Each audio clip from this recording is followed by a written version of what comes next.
അപ്പോൾ ഞാൻ YouTube channel തുടങ്ങിയത് തന്നെ it is because I had the whole episode with anxiety, and I thought what I learned and what helped me might help somebody else എന്ന് വിചാരിച്ചിട്ടാണ് ഞാൻ എൻ്റെ YouTube channel തുടങ്ങിയത്. അപ്പോൾ ഞാൻ ഈ വീഡിയോ കൊണ്ട് ഉദ്ദേശിക്കുന്നത് ആങ്സൈറ്റി പോലുള്ള മറ്റെല്ലാ മെൻ്റൽ ഡിസോർഡേഴ്സിനെയും മെൻ്റൽ ഇൽനെസ്സിൻ്റെയും ഒരു ഹെൽത്ത് ഫ്രണ്ടിയർ അഡ്രസ്സ് ചെയ്യാൻ വേണ്ടിയിട്ടാണ്. ബൈ പ്രൊഫഷൻ അല്ല, പരീക്ഷ പാസ്സായിട്ടില്ല, but still I did my bachelors in nutrition. So അതുകൊണ്ട് തന്നെ അതിനെക്കുറിച്ച് ആധികാരികമായി നിങ്ങളോട് സംസാരിക്കാൻ വേണ്ടിയിട്ട് ആണ് ഈ വീഡിയോ. ഓക്കെ,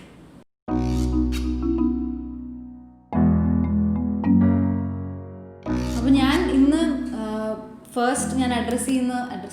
ഞാൻ ഫസ്റ്റ് ഒരു ഇൻട്രൊഡ്യൂസ് ചെയ്യുന്നൊരു വാക്കാണ് ഹോളിസ്റ്റിക് എന്ന് പറയുന്നത്. ആരോഗ്യത്തെ സമഗ്രമായി കാണുന്നതിനെയാണ് ഹോളിസ്റ്റിക് എന്ന് പറയുന്നത്. ഒരു ഡിസീസിനെ സിംറ്റംസ് കൊണ്ട് മാത്രം അഡ്രസ്സ് ചെയ്യാതെ ആ വ്യക്തിയുടെ ഫിസിക്കൽ, ഇമോഷണൽ, മെൻ്റൽ, സ്പിരിച്വൽ, അതുപോലെ സോഷ്യൽ ആസ്പെക്ട്സിനെ എല്ലാം അഡ്രസ്സ് ചെയ്തുകൊണ്ടുള്ള ഒരു ചികിത്സാ രീതിയെയാണ് ഹോളിസ്റ്റിക് അപ്രോച്ച് എന്ന് പറയുന്നത്. അവിടെ ആ വ്യക്തിയെ ഓർഗൻസോ അല്ലെങ്കിൽ സിസ്റ്റമായിട്ടോ ഡിവൈഡ് ചെയ്യുന്നതിന് പകരം ഞാൻ ഈ പറഞ്ഞ എല്ലാ എലമെൻസിനെയും അഡ്രസ്സ് ചെയ്തുകൊണ്ടുള്ളൊരു ചികിത്സാ രീതിയാണ് ഉദ്ദേശിക്കുന്നത്. അപ്പോൾ നമ്മൾ ഈ ഒരു അപ്രോച്ച് നോക്കിക്കഴിഞ്ഞാൽ പൊതുവേ നമ്മളിതിനെപ്പറ്റി പറയുമ്പോൾ 8 ടൂൾസിൻ്റെ കാര്യമാണ് നമ്മൾ പറയാറ്. അപ്പോൾ ഈ 8 ടൂൾസ് വെച്ചാണ് ഈ ഒരു അപ്രോച്ചിനെ നമ്മൾ ഒരു ഡിസീസിനെയോ അല്ലെങ്കിൽ ഒരു വ്യക്തിയെ നമ്മൾ ട്രീറ്റ് ചെയ്യുമ്പോൾ ഈ ഒരു 8 ടൂൾസാണ് ഉപയോഗിക്കാറ്. അതെന്തൊക്കെയാണെന്ന് നോക്കാം.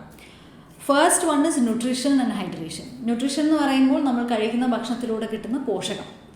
ഹൈഡ്രേഷൻ എന്ന് പറയുമ്പോൾ നമ്മൾ ശരീരത്തിലെ വെള്ളത്തിൻ്റെ അളവ്, അല്ലെങ്കിൽ നമ്മൾ എത്രത്തോളം ഒരു ദിവസം വെള്ളം കുടിക്കുന്നു എന്നുള്ളതാണ് hydration.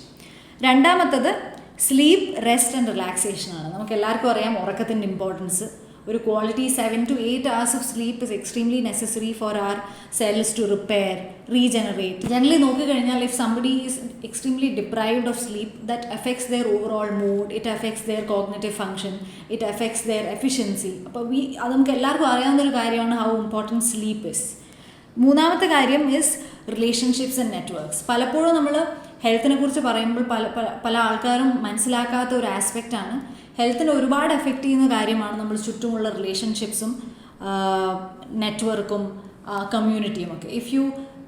if you are living around people who are generally healthy, we tend to say that you also will automatically become healthy. അപ്പോൾ അതൊരു കമ്മ്യൂണിറ്റി ഫാക്ടറാണ്. And we all know if you are in a healthy relationship, if our home is a safe space, is a happy space, it has a major effect on our physical health and our mental health. And നാലാമത്തത് is stress and resilience. ഇപ്പോൾ ജീവിതത്തിൽ സമ്മർദ്ദം ഉണ്ടാകുമ്പോൾ അല്ലെങ്കിൽ ഒരു ബുദ്ധിമുട്ടുള്ള ഒരു stage വരുമ്പോൾ ആ ഒരു സ്റ്റേജ് നമ്മൾ എങ്ങനെ കാണുന്നു, അതിനെങ്ങനെ ഡീൽ ചെയ്യുന്നു, എങ്ങനെ ഹാൻഡിൽ ചെയ്യുന്നു എന്നുള്ളത് നമ്മുടെ ഫിസിക്കൽ ഹെൽത്തിനെയും മെൻ്റൽ ഹെൽത്തിനെയും ഒരുപാട് എഫക്റ്റ് ചെയ്യുന്നൊരു കാര്യമാണ്. ഇപ്പോൾ തന്നെ പേഴ്സണലി എനിക്കറിയാം, if I am going through a lot of stress, it directly affects my physical health. അതായത് I get hand pains, my sleep is affected. So we all know how stress directly affects our health, physical health and mental health. അഞ്ചാമത്തെ point is exercise and movement. ഞാൻ എൻ്റെ first വീഡിയോയിൽ പറഞ്ഞതുപോലെ mental ഹെൽത്തിനും physical ഹെൽത്തിനും equally effective ആയിട്ടുള്ളൊരു ടൂളാണ് physical activity അല്ലെങ്കിൽ എക്സസൈസ്. അപ്പോൾ ഒരു റെഗുലറായിട്ട് there are so many studies that talk about how റെഗുലറായിട്ട് എക്സസൈസ് ചെയ്യുന്നവരിൽ ഒരു ജനറലി നോക്കിക്കഴിഞ്ഞാൽ they have a better ability to deal with stress, they have better mood നോക്കിക്കഴിഞ്ഞാൽ. So physical activity has a direct scientific effect on ഒരാളുടെ mental state and their physical state. And sixth point is environment and toxins.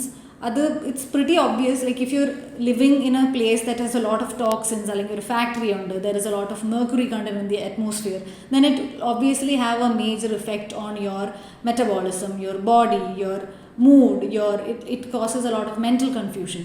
So the toxins around you, the environment around you, the place you live in, the climate, the amount of dust, but that also has a direct impact on your health. ഏഴാമത്തെ point നോക്കിക്കഴിഞ്ഞാൽ സ്പിരിച്വാലിറ്റിയാണ്. By spirituality I don't intend to talk about religion. അപ്പോൾ നിങ്ങൾ ഏത് ദൈവത്തെ പ്രാർത്ഥിക്കുന്നു, ഏത് religion ആണ് എന്നുള്ളതല്ല ഉദ്ദേശിക്കുന്നത്. By spirituality is trying to know what you want to do in life, your purpose in life, understanding yourself. That is what I mean by spirituality. And the last point is microbiome. This might come out as a very new term to you. It's not really that well explored. ഒരു health sector നോക്കിക്കഴിഞ്ഞാലും ഒരു last 10 ഇയേഴ്സിലാണ് microbiome അതുപോലെ gut health പോലുള്ള terms ഇമേർജ് ചെയ്യാൻ തുടങ്ങിയിട്ടൊരു 10 to 15 ഇയേഴ്സേ ആയിട്ടുള്ളൂ.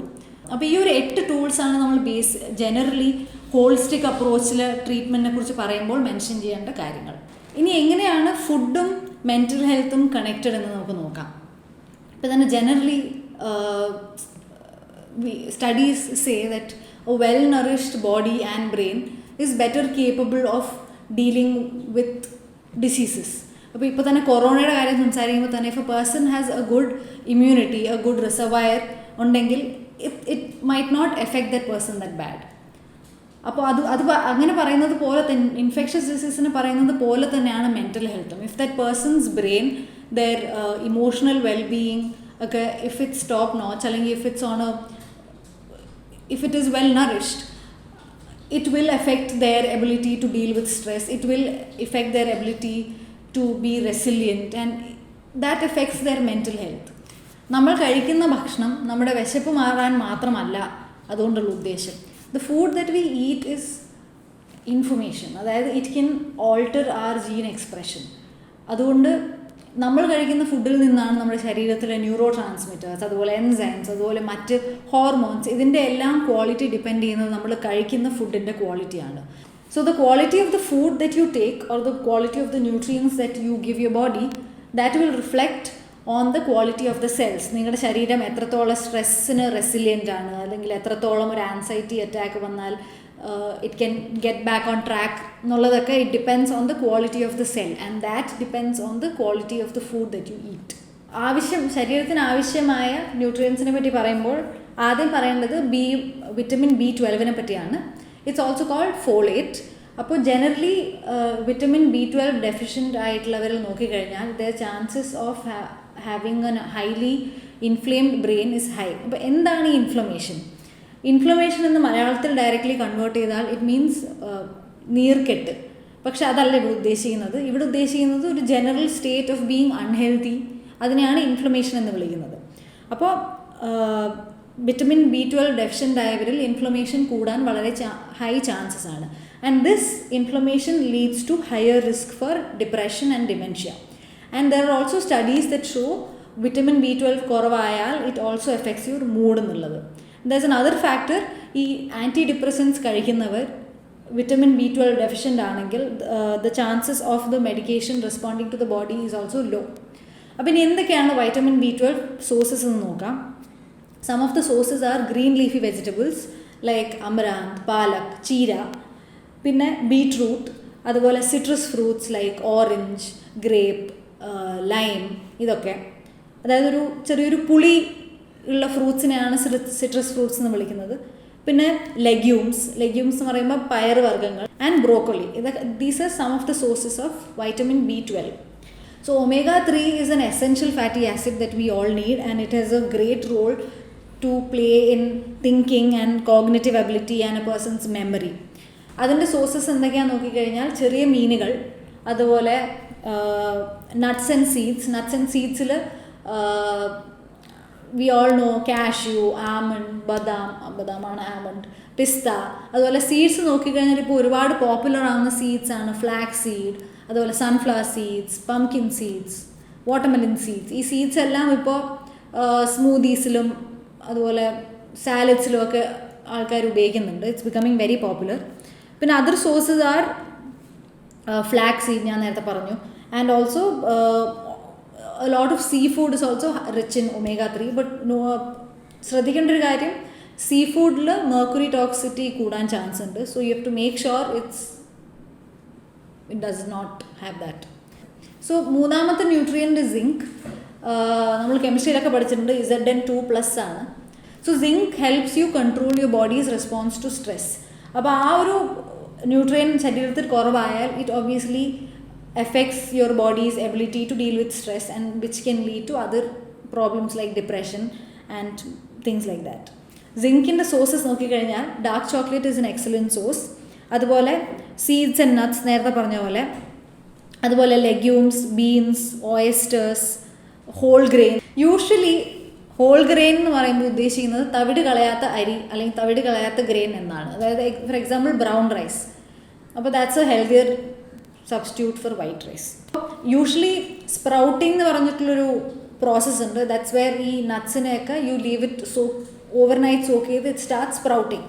അപ്പോൾ ഈ sprouts consume ചെയ്യുന്നതിൽ it increases the bioavailability of zinc. അതായത് ശരീരത്തിൽ സിങ്ക് കഴിക്കുമ്പോൾ the body can easily absorb and assimilate and make use of the zinc എന്നുള്ളതാണ് ബയോ അവൈലബിലിറ്റി കൊണ്ട് ഉദ്ദേശിക്കുന്നത്.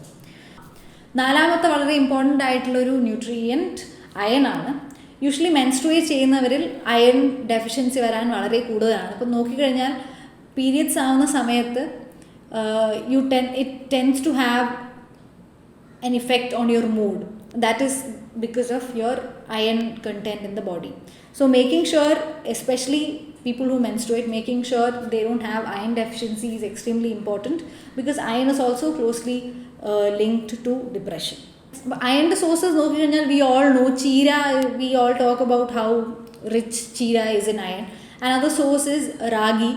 അപ്പോൾ ജനറലി ഗ്രീൻ ലീഫി വെജിറ്റബിൾസിലെല്ലാം അയണിൻ്റെ കണ്ടൻറ്റ് വളരെ കൂടുതലാണ്. അഞ്ചാമത്തെ വളരെ ഇമ്പോർട്ടൻ്റ് ആയിട്ടൊരു ന്യൂട്രിയൻ്റ് ആണ് ആൻറ്റി ഓക്സിഡൻസ്. ഇന്ന് ഇൻഫ്ലമേഷൻ ഒരു ഹോളിസ്റ്റിക് അപ്രോച്ച് നോക്കിക്കഴിഞ്ഞാൽ ആ ഒരു ഫുഡ് ഇൻടേക്കിൽ വളരെ ഹൈ ആയിട്ട് നിൽക്കുന്ന ഒരു കോമ്പണൻ്റ് ആണ് antioxidants. So antioxidants are what basically helps you deal with the inflammation in your body. അപ്പോൾ they are extremely anti inflammatory. അപ്പോൾ antioxidants are extremely high in fruits and vegetables. അതുകൂടാതെ turmeric is an extremely anti inflammatory antioxidant. And there is ginger, there is garlic. അപ്പോൾ ഈ പറഞ്ഞ 5 nutrients they have a great role to play in your mental health. അപ്പോൾ generally we have the notion that കഴിക്കുന്ന food has no effect on your mood and wellbeing, but it's been proven that the food that you eat has an impact on mental health. For example, if you take Western countries, their food intake is filled with highly processed grains, high amount of sugar, high amount of unhealthy fat, അതുപോലെ takeaways and ഇങ്ങനത്തെ highly processed ആയിട്ടുള്ള foods. അപ്പോൾ അവരുടെ ഒരു mental health നോക്കിക്കഴിഞ്ഞാലും it actually reflects their mental health. The prevalence of mental health disorders in Western countries is extremely high than places that follow Mediterranean diet and that have a healthier food that has less sugar, less processed food. So അവിടുന്ന് തന്നെ മനസ്സിലാക്കാം that the food that you eat affects your mental health എന്നുള്ളത്. There are a lot of studies that have been conducted on prisoners where they were given nutritious food അല്ലെങ്കിൽ സപ്ലിമെൻസും പോഷകാഹാരവും ഒരു extended time കൊടുത്തിട്ട് it actually reflected their mental state. It actually reduced the aggression in prisoners. ADHDയും ഓട്ടിസവും ഉള്ള കുട്ടികളിൽ തന്നെ ഇപ്പോൾ ഒരുപാട് സ്റ്റഡീസ് നടക്കുന്നുണ്ട്. ആ സ്റ്റഡീസിലൊക്കെ എത്രത്തോളം ന്യൂട്രീഷ്യസ് ആയിട്ടുള്ളൊരു ഫുഡ് കൊണ്ട് എത്രത്തോളം അവരുടെ മെൻറ്റൽ ഹെൽത്തിന് മാറ്റം ഉണ്ടാവും എന്ന് പഠിക്കുന്ന ഒരുപാട് സ്റ്റഡീസ് നടക്കുന്നുണ്ട്. അപ്പോൾ ഇത്രയും പറഞ്ഞതെന്ന് മനസ്സിലായത് നമ്മൾ കഴിക്കുന്ന ആഹാരത്തിന് നമ്മുടെ മെൻറ്റൽ ഹെൽത്തിന് ഒരുപാട് ഇൻഫ്ലുവൻസ് ചെയ്യാൻ കഴിയും. അത് മാത്രമല്ല, മെൻറ്റൽ ഹെൽത്തിന് മാത്രമല്ല, eating healthy also has other benefits like quality sleep, reduction in need for alcohol അല്ലെങ്കിൽ സിഗരറ്റ്സ് അല്ലെങ്കിൽ the need for sugar. So എന്തുകൊണ്ടും eating healthy is a more obvious and the more easiest thing you can do to keep your physical health and your mental health on a better side. I really hope this makes you understand that the food that you eat, something വളരെ സിമ്പിളായിട്ടുള്ള നിങ്ങൾ ദൈനംദിനം ചെയ്യുന്ന ഒരു കാര്യത്തിന് നിങ്ങളുടെ മാനസികാവസ്ഥയെ എത്രത്തോളം effect ചെയ്യാം എന്നുള്ളൊരു ബിഗ് ഇൻഫർമേഷൻ നിങ്ങൾക്ക് കിട്ടിയെന്ന് ഞാൻ പ്രതീക്ഷിക്കുന്നു. And a lot of people requested me to do another video on anxiety. That is why I specifically wanted to do it on this topic. And I hope it helps somebody, and I hope the next time you eat something, you understand that it's a choice that you're making, and it will influence your physical and your mental health, and I hope you choose wisely. നിങ്ങൾക്ക് ഈ video ഇഷ്ടപ്പെട്ടിട്ടുണ്ടെങ്കിൽ like, share and subscribe.